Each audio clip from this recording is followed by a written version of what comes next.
Guest right now, Goo, and I'm pleased to be bringing on Shaun King, former NFL quarterback. You can catch him. He's a co-host on VSiN Live from 3 to 6 Pacific time. Shaun, I appreciate you taking time out of your afternoon for us. How are you?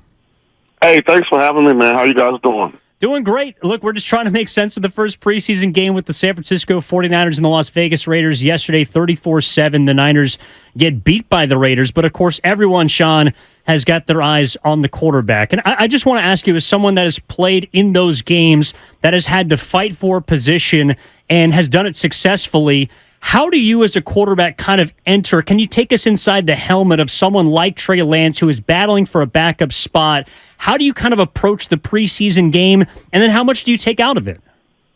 Well, the first thing is it's never fair. It never works out in a manner that's on the competitors. Somebody gets stuck with the inferior offensive line. Somebody gets stuck against the defense. Like somebody has the better pass catchers. It's never apples for apples. So my advice to Trey would be control the controllables. When we get in the film room the day after every preseason game, let's make sure we're as perfect as we can be in our execution, in our checks and adjustments, in understanding situational football.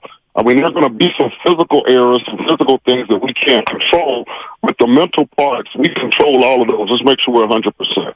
Appreciate that. Hey, Shaun, actually, for some reason, you're coming through a little bit choppy. We're going to call you right back in just a second. But the point is taken. I mean, he's basically talking about how you can only control what you can, and I think that's why people are as judgmental as they are about that performance. Because yes, Trey Lance didn't have the number one offensive line, he didn't have the number one weapons out there, but he had an opportunity to showcase his stuff. And it didn't go as well as people had hoped. No doubt about it. And, Evan, this is not about Brock Purdy, and that's why this thing has been so divisive. We're all honed in on Trey Lance. What are you going to do? And Brock Purdy wasn't on that field. He wasn't suited up yesterday. And I don't think it's unfair to just talk about, like we've been all morning long on 95.7 The Game, about what we saw or what we didn't see, because we do expect so much. And does it look like we have Shaun back? Yeah, your name? All right, we got you back. Here. Shaun, appreciate that. Sorry to cut you off there, but we're just basically taking what you were talking about with Trey Lance. And so with his performance, he goes 10 of 15, 112, one touchdown on paper, but maybe some of the decisions, the dropped interceptions, didn't point to the actual stat line being reflective of his game. What did you kind of take away from what you saw from Trey Lance yesterday?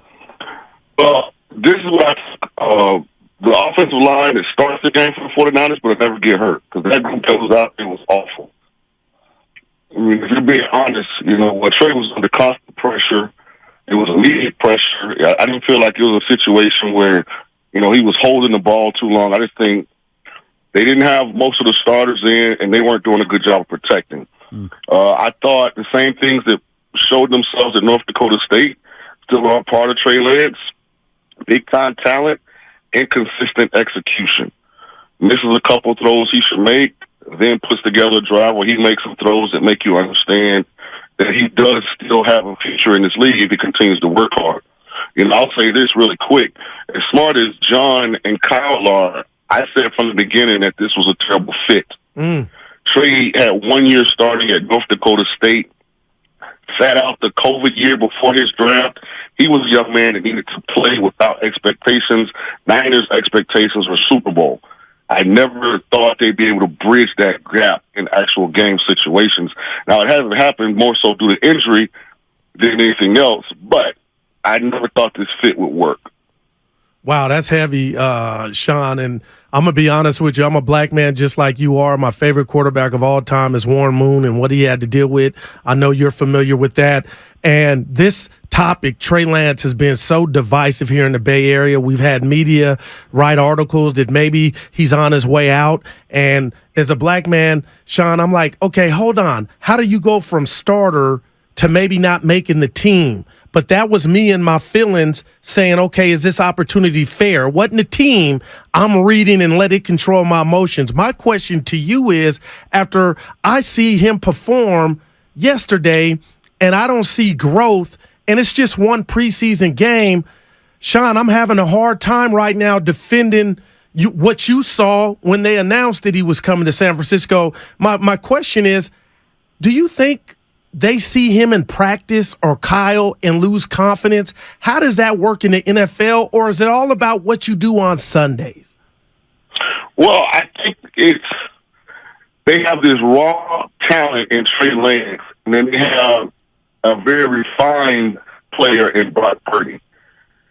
Brock Purdy played probably 4 times the amount of actual football that Trey Lance has at quarterback. And it shows in the classroom and on the field. Some of the things that Trey needs to experience, Brock already has experiences, many of them in those same areas. So it's more seamless when Brock is in there. The question becomes, talent-wise, if you go back and rewatch what I think was the last 6-7 games that Brock started last year, maybe a few more, he got away with some bad throws. He did. That wasn't as clean as the record and the statistics paint themselves. So the question to me for the organization, Trey, with enough repetition, I think will become a better quarterback. But does that window work with McCaffrey, Deebo Samuel, George Kittles, Trent Williams, and all the other core elite players you have? Whereas Brock is much more likely to produce, at least in the regular season, the results that the team looks for. The question will be, does Brock have a high enough ceiling in a game in the playoffs where the quarterback has to be an actual difference maker and make plays to get the 49ers over the hump? We're talking to Shaun King here on 95.7 The Game. He's the co-host of Vision Live. You can catch him from 3 to 6 there. He's also a former Super Bowl champ with the 2003 Tampa Bay Buccaneers. Happy to be chatting with him about the quarterbacks. And the next part of this conversation, Shaun, is the guy who came in second to Trey Lance, and that's Sam Darnold.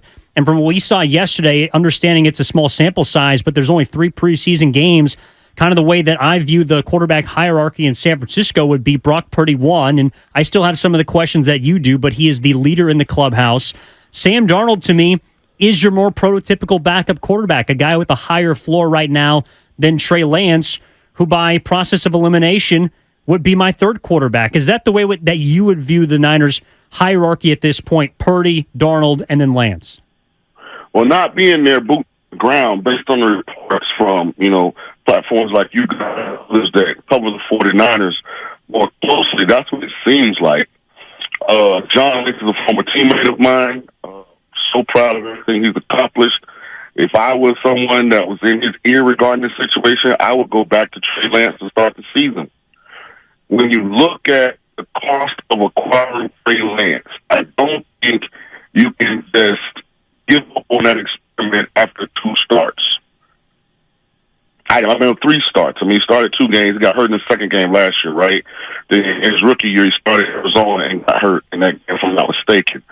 I just think the price tag was so high. And when you look at what you could have had, in addition to the elite players, how can you just give up on the experiment in that limited time because of injury? You can always go from Lance to Brock. I think it's much more difficult to go from Brock to Lance. And as far as Sam Darnold, I mean, we've seen this movie before. I don't know why people keep trying to ask me to go back to this movie theater. I don't like the popcorn. The candy's hard as hell, and the sodas aren't free refills. So I've seen this movie. They showed me this movie in Carolina with Sam Darnold. They showed me this movie straight out of college to the Jets, I think it was, with Sam Darnold. What is so different now than at those other Shaun, what if I just jumped in and said the weaponry around him? The McCaffrey, the Deebos, the Ayuks, the Kittles, and then the genius of Kyle Shanahan. What if that was not what was in New York or Carolina? Well, he had McCaffrey and DJ Moore last year at Carolina, and he couldn't beat out Baker Mayfield. So it's not like he comes completely devoid of having played with good players. Now, I do think Kyle is in the upper echelon of offensive minds, so that plays into it. But I think we know how the movie ends with Darnold. I'm not saying he's a bad quarterback, but are you really going to go out and buy a San Francisco to win the Super Bowl ticket if Sam Darnold's a quarterback? That's a good question. Oh, it's coming. The sack fumble's coming, guys.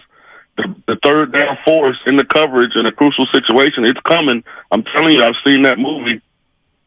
Wow.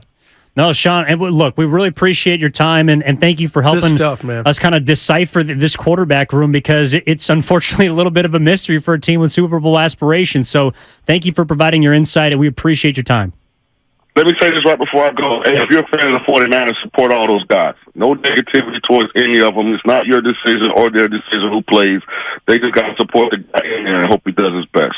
Oh, good stuff. Well put. Yep. Well put. And that is Shaun King, former NFL quarterback with the Tampa Bay Buccaneers. Again, he was an 03 champ. You can catch him on VSiN Live from either 6 to 9 Eastern or 3 to 6 Pacific time.